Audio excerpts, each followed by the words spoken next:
Salawat beriring salam semoga selalu tercurah dan terlimpahkan kepada uswah hasanah kita Nabi besar Nabi Agung Muhammad sallallahu alaihi wasallam beserta keluarga, sahabat dan orang-orang yang mengikuti beliau dengan baik hingga akhir zaman nanti.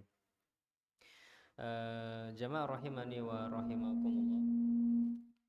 Di kesempatan sore hari ini kita akan memasuki pertemuan yang kedua berkaitan dengan hak-hak tetangga, yang mana pembahasan ini ada di bab nomor 50-an, ya, ada di bab 50-an 5. Dan saya pribadi baru menyadari tentang maksud dari Imam Al-Bukhari rahimahullahu ta'ala menyusun pembahasannya, mulai dari berbakti kepada kedua orang tua, berbakti kepada seorang ibu, berbakti kepada seorang bapak, berbuat baik kepada karib kerabat, kepada saudara, kemudian meluas lagi berbuat baik kepada tetangga, hak-hak tetangga, ya, dibahas oleh Imam Al-Bukhari rahimahullahu ta'ala. Ini artinya beliau ingin agar kaum muslimin memperbaiki peradaban ini mulai dari lingkaran terkecilnya, yaitu hubungan seseorang dengan bapaknya, hubungan seseorang dengan ibunya, hubungan seseorang dengan anaknya, hubungan seseorang dengan karib kerabatnya, kemudian dilebarkan lagi hubungan seseorang dengan tetangganya, dan mungkin nanti kita akan melihat kira-kira setelah tetangga apa yang akan dibahas oleh Imam Al-Bukhari rahimahullahu ta'ala. Dan pada kesempatan yang lalu kita mendapatkan sebuah hadis yang sangat menarik gitu ya, tentang perbandingan orang yang berzina dengan wanita bukan istri tetangganya dan wanita istri tetangganya. Di mana kata Nabi Shallallahu alaihi wasallam, seseorang yang berzina dengan 10 orang wanita itu lebih ringan dosanya daripada berzina dengan 1 orang dari istri tetangganya. Ya. Artinya kalau seseorang berzina dengan 10 orang ibaratnya dosanya 1000, misalkan satu wanita dinilai 100 dosanya, maka ketika dia berzina dengan 1 wanita dari istri tetangganya, nilai dosanya minimal adalah 1001. Ya. Jadi 1 sudah nilainya 1000-an. Kalau yang dengan wanita lain ibaratnya nilainya 100. Ya. Begitu juga beliau sallallahu alaihi wasallam mengatakan seseorang mencuri dari 10 rumah orang lain yang bukan tetangganya itu lebih ringan daripada mencuri dari 1 rumah, yaitu rumah tetangganya. Ya. Ini menunjukkan bahwa berbuat buruk kepada tetangga adalah sesuatu yang sangat besar dosanya di dalam agama ini, karena benar-benar akan membuat peradaban ya, manusia itu tidak baik. Ya. Kalau dari lingkungannya sudah nggak baik, gimana mau membangun peradaban yang lebih besar dengan sebuah negara, sebuah peradaban yang lebih besar lagi. Baik, kita melihat hal-hal ini sebagai subjek, artinya kita mendengar hadis-hadis seperti ini, kita memposisikan sebagai pelaku. Oh, berarti aku sama tetanggaku begini, ya. Bukan menuntut tetangga yang lain untuk berbuat baik kepada kita. Ya, karena menuntut itu tidak akan ada habisnya. Dan kalau seseorang berpikirnya menuntut orang lain agar sesuai, ya, maka tidak akan bisa merubah. Ya. Yang akan bisa merubah adalah orang-orang yang memberi dulu, nanti baru dia akan diberi orang lain. Berkorban dulu baru dibeli, ya. Menanam dulu baru memanen, itu tidak bisa dibalik. Kalau dibalik pengennya memanen saja, tidak mau pernah menanam, ya nggak bisa, ya. Jadi ini konsep yang harus selalu kita pegang dalam belajar. Baik, kita sekarang masuk ke bab nomor 57, babu yabda'u bil jar. Bab memulai dari tetangga. Baik, mohon dibacakan terlebih dahulu hadis-hadisnya. 1, 2, 3. Ada 3 hadis, dibacakan langsung saja, Mas. Dari Ibnu Umar, ia berkata, Rasulullah Shallallahu Alaihi Wasallam bersabda, Jibril senantiasa mewasiatkan aku tentang tetangga, sampai aku mengira dia akan memberikan hak waris kepadanya. Dari Abdullah bin Amr, bahwa pernah disembelihkan kambing untuknya, lalu ia berkata kepada anaknya, Sudahkah engkau menghadiahkan kepada tetangga kita yang Yahudi? Sudahkah engkau menghadiahkan kepada tetangga kita yang Yahudi? Karena aku pernah mendengar Rasulullah Shallallahu Alaihi Wasallam bersabda, Jibril senantiasa mewasiatkan aku tentang tetangga sampai aku mengira dia akan memberikan hak waris kepadanya. Hadis 106 dari Aisyah radhiyallahu anha, ia berkata, aku pernah mendengar Rasulullah Shallallahu Alaihi Wasallam bersabda, Jibril senantiasa mewasiatkan aku tentang tetangga sampai aku mengira dia akan memberikan hak waris kepadanya. Ya.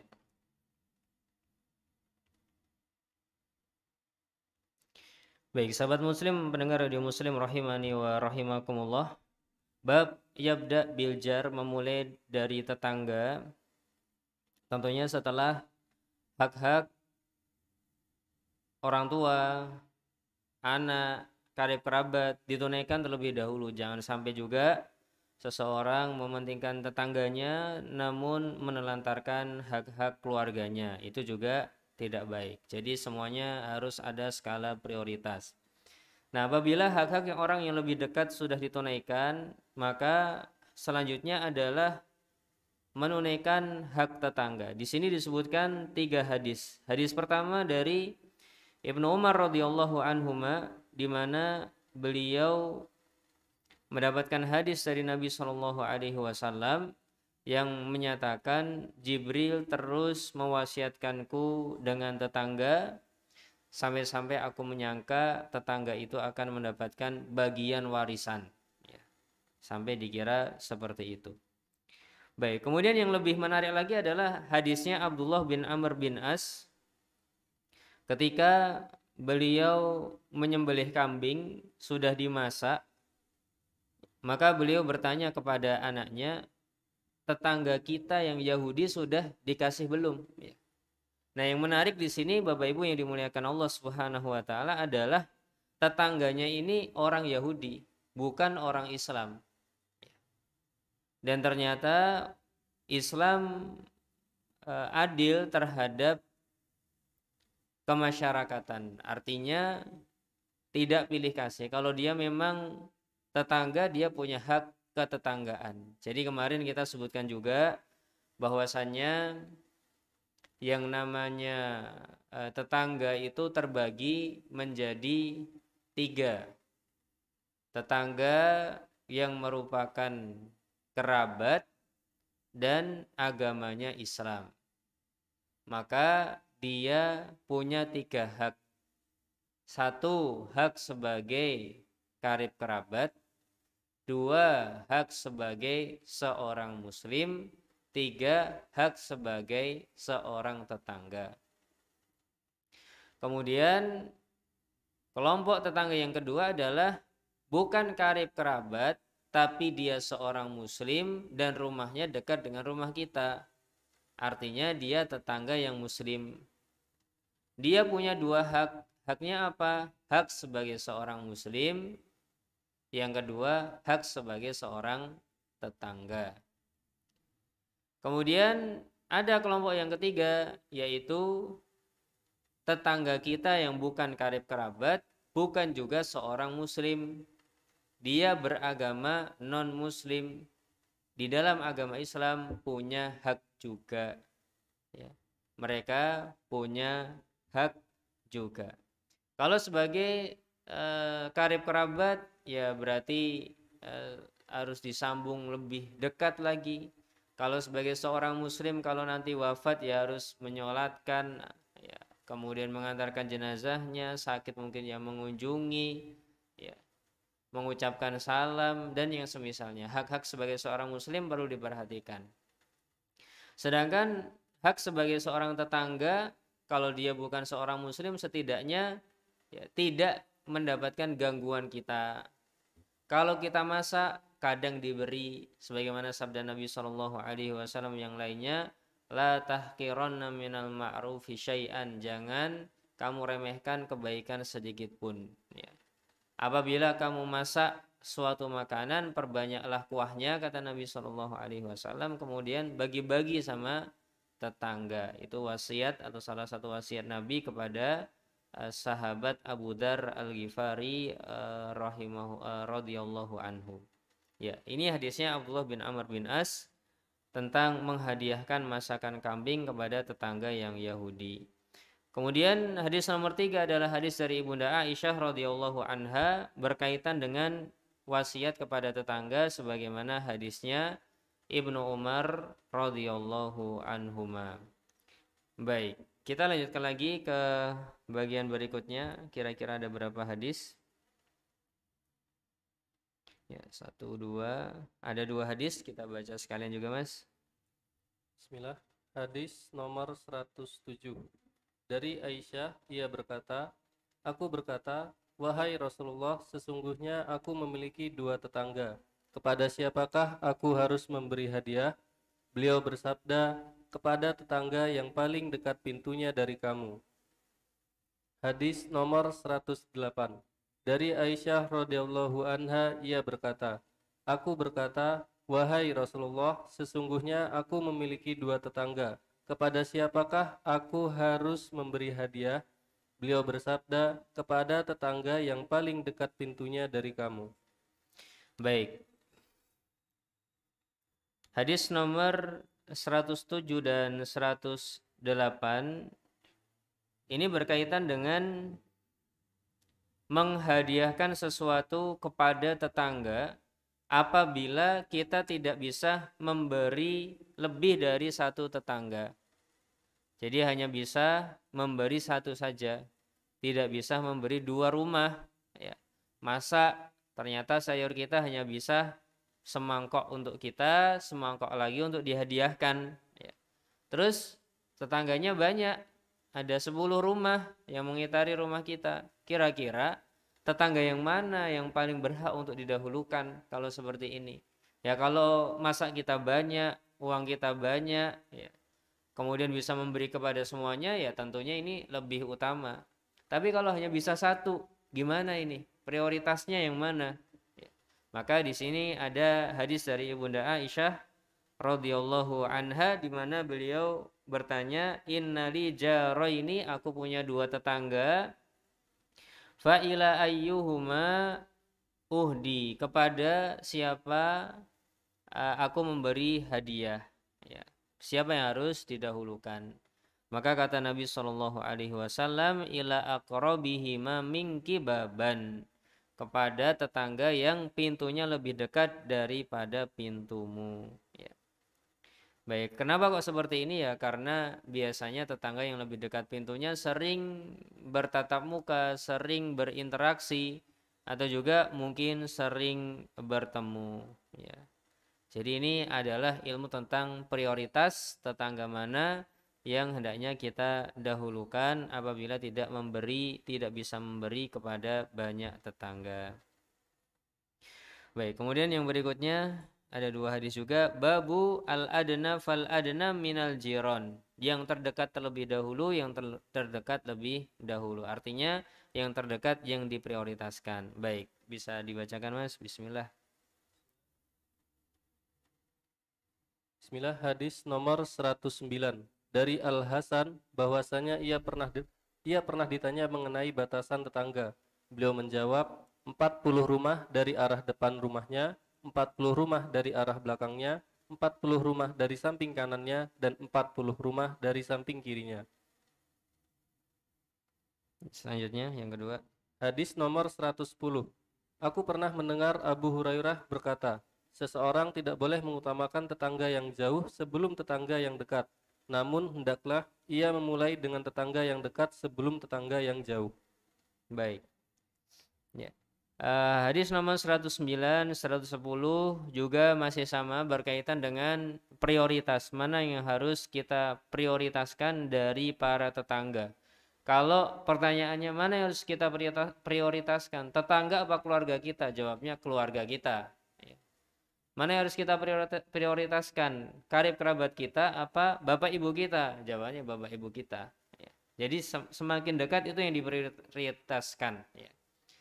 Namun apabila yang dekat ini sudah, bapak ibunya sudah, anak-anaknya sudah, saudaranya sudah, paman-paman bibinya juga sudah, maka dia bisa melebar kepada para tetangganya. Ya.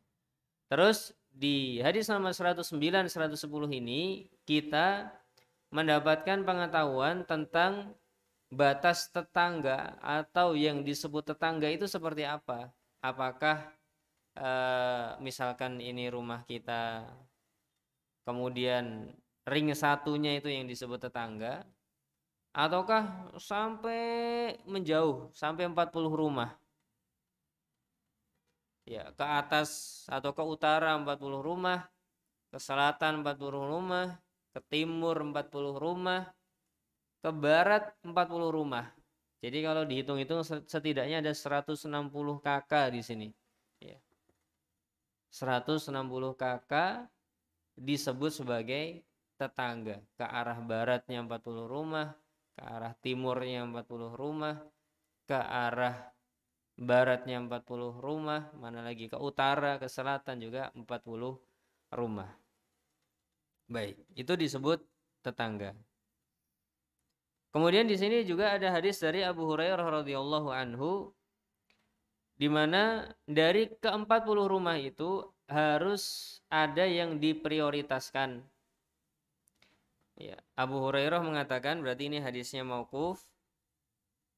Wala yabda'u bijarihil aqsa qablal adna, dan jangan memberi kepada tetangga yang lebih jauh sebelum memberi kepada tetangga yang lebih dekat. Dan hendaknya seseorang memulai dengan yang lebih dekat dan yang lebih dekat berikutnya, baru ke yang jauh, yang jauh, yang jauh, ya.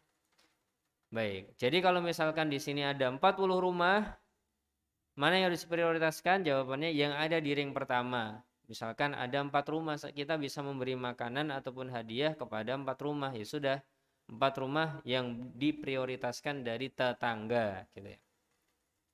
Kalau cuma bisa memberi 1 rumah, maka yang diprioritaskan adalah yang paling dekat pintunya, ya. Yang paling dekat pintunya itu yang diprioritaskan. Jadi ini kita sedang dibawa oleh Imam Al-Bukhari berkaitan dengan hak-hak tetangga dan prioritas tetangga, mana yang harus diprioritaskan. Baik, kemudian berikutnya bab nomor 60 tentang babuman aghlaqal bab alal jar. Ya, wallahu alam, mungkin maksudnya adalah orang yang menutup pintu dari tetangganya, mungkin tidak mau menerima dia sebagai tamu ataupun yang semisalnya. Coba kita dengarkan dulu, kemudian kita perjelas. Baik. Bismillah. Hadis nomor 111. Dari Ibnu Umar ia berkata, sungguh telah datang kepada kami suatu zaman, atau ia Ibnu Umar berkata, suatu masa di mana tidak seorang pun merasa lebih berhak terhadap dinar dan dirham yang ia miliki daripada saudaranya semuslim. Dan sekarang dinar dan dirham itu lebih dicintai oleh seseorang di antara kami daripada saudaranya semuslim. Aku pernah mendengar Nabi SAW bersabda, berapa banyak tetangga yang bergantungan dengan tetangganya pada hari kiamat. Mereka berkata, wahai Tuhanku, orang ini telah menutup pintunya di mukaku, lalu ia menahan kebaikannya. Masya Allah. Baik, coba kita baca teks Arabiknya. Ya. Hadis ini adalah sebuah hadis yang dinilai sebagai hadis hasan li ghairihi. Baik, disebutkan oleh Syekh Al-Albani dalam kitab As-Sahihah nomor 2646. Baik, di sini dari Ibnu Umar radhiyallahu anhuma. Beliau mengatakan, telah datang kepada kami sebuah zaman Wa ma ahadun ahaqqu bi dinarihi wa dirhamihi min akhihil muslim. Yang mana tidak ada seorang pun kecuali merasa dia paling berhak untuk mendapatkan harta benda daripada saudaranya. Aku yang lebih berhak, aku yang lebih berhak, aku yang lebih berhak, begitu. Tsummal an ad-dinaru wad-dirhamu ahabbu ila ahadina min akhihil muslim. Kemudian sekarang ini tambah parah lagi, ya, di mana dinar dan dirham itu lebih disukai dan lebih dicintai daripada saudaranya semuslim. Jadi mungkin pada zaman dulu para sahabat itu berpikirnya saudaraku lebih berhak mendapatkan dinar dan dirham gitu mungkin ya. Misalkan sama-sama buka warung gitu. Ya. Kemudian sambil punya kasus gitu ya, punya kasus penjual dan pembelinya, penjualnya 2, pembelinya cuma 1 ya. Berpikir siapa yang paling berhak ini, mungkin misalkan ada kasus di situ, entah apa kasusnya ya, maka dua-dua ini akan mengatakan udah kamu aja yang jual ke dia, udah kamu aja yang jual dia gitu, jual ke dia, seakan-akan begitu ya, seperti itu. Kemudian zaman yang kedua yang ditemui oleh Ibnu Umar, saudaranya semuslim ini kalah dibandingkan dengan dinar dan dirhamnya. Artinya ya sudah, itu dinar dan dirham untukku, aku lebih suka ini daripada kamu ya. Ibaratnya disuruh milih, kamu pilih penghasilan 100.000 tapi kamu putus persaudaraan atau saudaramu semuslim ini bisa menjauh darimu, atau kamu memilih saudaramu semuslim ini tapi kamu nggak dapat uang 100.000. Maka zaman yang ditemui oleh Ibnu Umar, seseorang akan memilih dinar dan dirhamnya. Udahlah, saya nggak dapat dia, nggak apa-apa.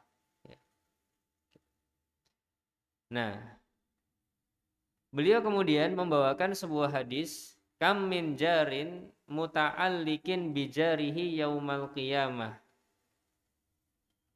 Dan alangkah banyaknya para tetangga yang bergantung dengan tetangganya pada hari kiamat nanti.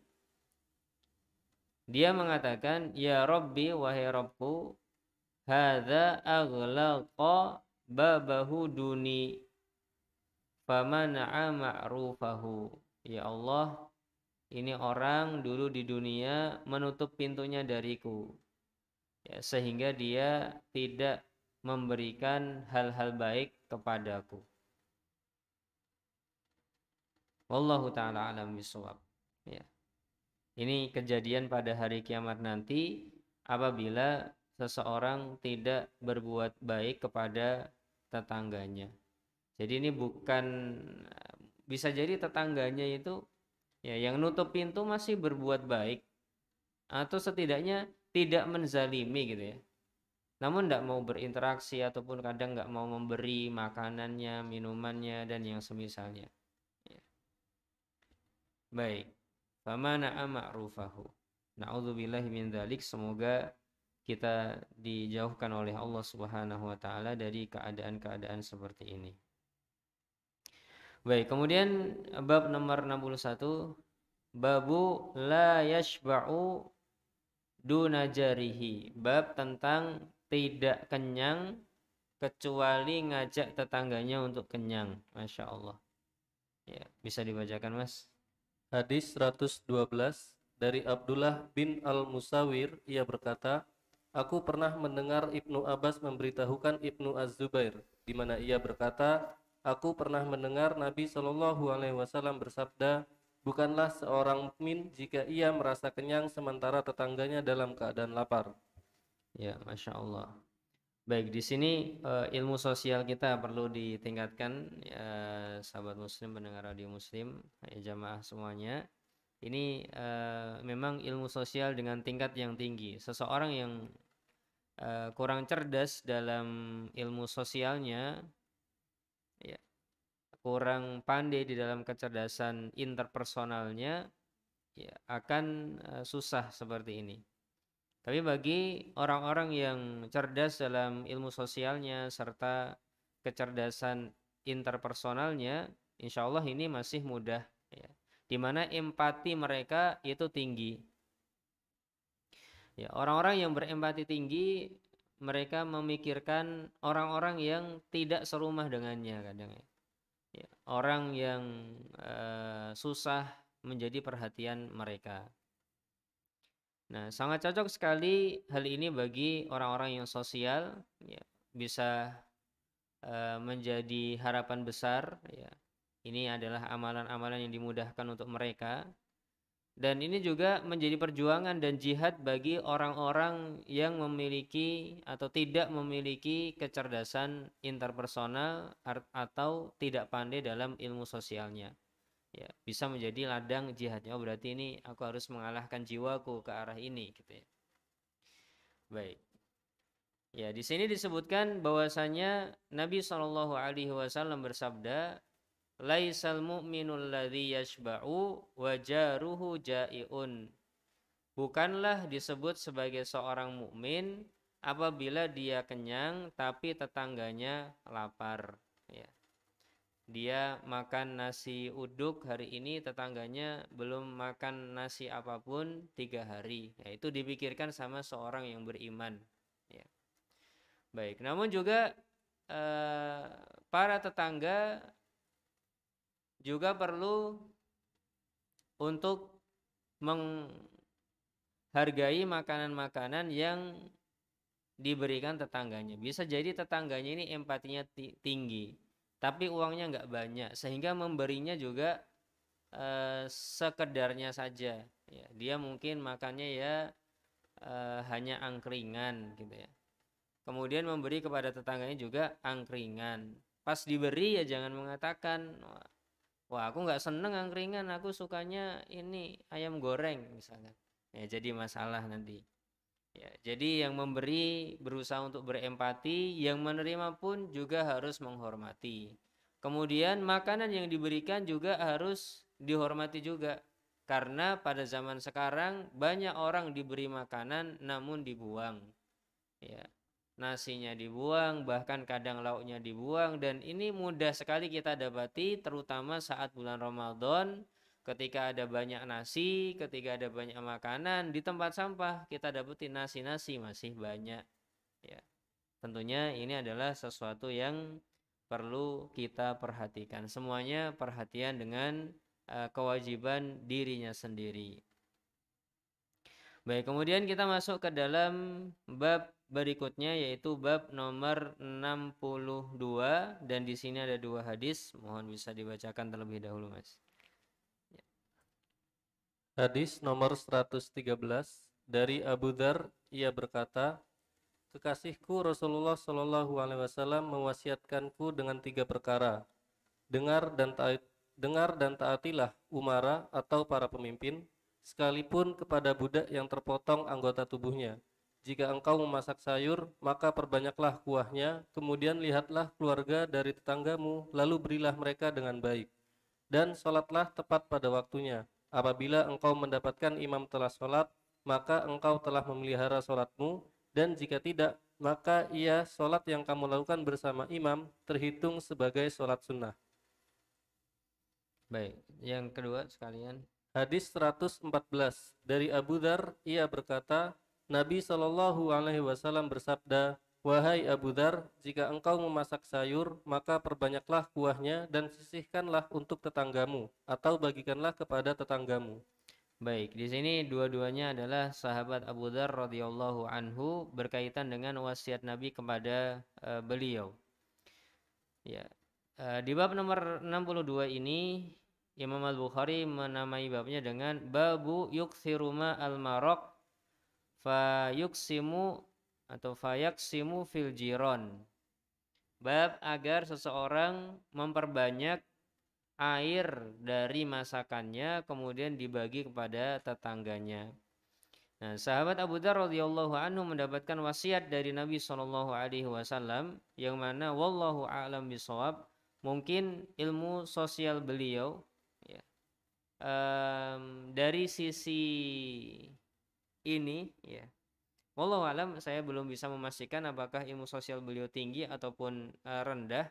Namun salah satu pendapat beliau adalah tidak boleh menyimpan uang di rumah, harus disedekahkan semuanya. Hari ini punya lebih 1 juta ya harus disedekahkan 1 juta. Punya uang lebih 100 juta ya harus disedekahkan. Jadi tidak ada tabungan. Dan ini satu-satunya sahabat yang memiliki madhab seperti ini. Ya, jadi beliau hidup dengan penuh kezuhudan, beda dengan sahabat yang lain. Ya. Wallahu taala alam bisawab, yang benar seperti apa tentunya dari sisi syariat boleh saja seseorang menyimpan uang dan menabung ya.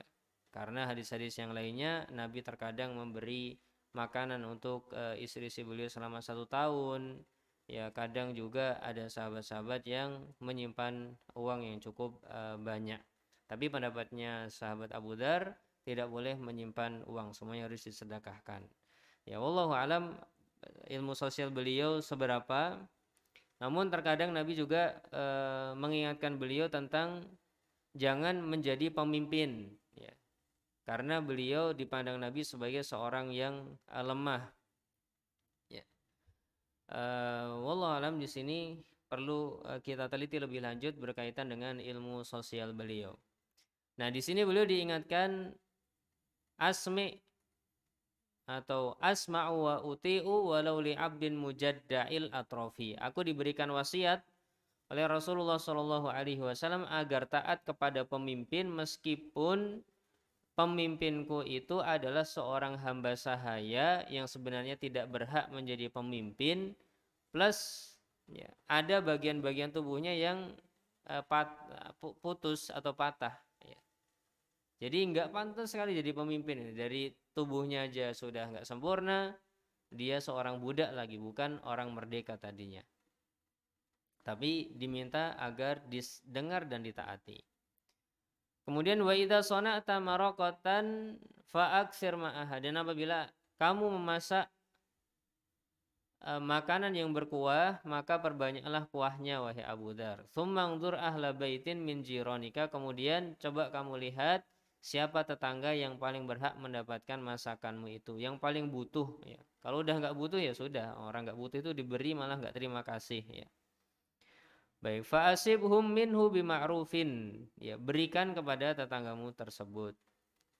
Ya, ini yang menjadi sebab hadis ini disebutkan di sini. Wasiat yang kedua. Kemudian wasiat yang ketiga, wa shollis sholata li waqtiha, dan salatlah sesuai dengan waktunya. Fa in wajadtal imam qad shalla faqad ahrasta sholatak. Apabila imamnya itu sholat dengan benar, waktunya juga benar, maka kamu telah melaksanakan sholat wajibmu. Wa illa fahiyya nafilah, kalau tidak dia imamnya itu ya salah, waktunya ya salah, belum masuk sudah sholat, maka itu sholat sunnah bagimu, nanti diulang lagi. Yang penting sosialnya berjalan. Jadi seakan-akan yang diwasiatkan oleh Nabi kepada Abu Dzar di sini adalah ilmu-ilmu sosial, di mana seseorang harus taat kepada pemimpinnya, meskipun kayaknya nggak pantas memimpin ini. Kemudian yang kedua, ilmu sosial untuk berbuat baik kepada tetangga, meskipun hanya dengan sebuah sayur yang banyak kuahnya. Kemudian ilmu sosial yang ketiga adalah sholatlah bersama imam di situ, meskipun sholatnya salah, waktunya belum masuk udah sholat, ya, tetap sholat, namun sholatnya dianggap sholat sunnah, dan nanti dia ulangi lagi ketika sudah masuk waktunya. Nah, ini 3 wasiat Nabi kepada Abu Dzar tentang ilmu-ilmu sosial. Kemudian hadis yang berikutnya nomor 114 dari sahabat Abu Dzar radhiyallahu anhu juga, Nabi sallallahu alaihi wasallam bersabda, ya Abu Dzar, idza tabakhta maraqatan fa aktsir ma'al maraqati wa ta'ahad jiranaka aw iksim fi jiranika. Ya, wasiatnya Nabi kepada Abu Dzar, wahai Abu Dzar, apabila kamu masak sayur yang ada kuahnya, perbanyak kuahnya, kemudian kamu kasihlah tetangga dari masakanmu itu. Ya, ini juga ilmu sosial yang diajarkan Nabi Shallallahu Alaihi Wasallam kepada sahabat Abu Dzar radhiyallahu anhu, dan saya pun tertarik untuk meneliti dari sisi apa, kenapa kok beliau punya beberapa wasiat dari Nabi berkaitan dengan ilmu-ilmu sosial ini. Apakah ini mudah bagi beliau, ataukah ini wasiat kepada beliau karena Abu Dzar agak susah dalam hal-hal ini, ya. Karena ada dua kemungkinan itu. Wallahu taala alam bisawab, tapi yang jelas kita mendapatkan faedah kalau masak ya dibanyakin kuahnya, tetangganya kira-kira diberi dengan yang pantas. Kalau ada pemimpin, meskipun kayaknya nggak pantas memimpin karena dia hamba sahaya ataupun tubuhnya pun tidak sempurna, ya tetap mendengar dan taat. Kalau sholat, ya hendaknya berjamaah, meskipun imamnya kadang belum masuk waktu, wes adzan sudah sholat, ya. Nah, tetap sholat berjamaah, nanti kalau salah tinggal diulang kembali. Wallahu ta'ala alam bisawab. Semoga ini menjadi ilmu yang bermanfaat. Terima kasih banyak Bapak Ibu atas perhatiannya, dan mohon maaf atas segala kekurangannya. Subhanakallahumma wa bihamdika asyhadu an la ilaha illa anta astaghfiruka wa atubu ilaik. Assalamualaikum warahmatullahi wabarakatuh.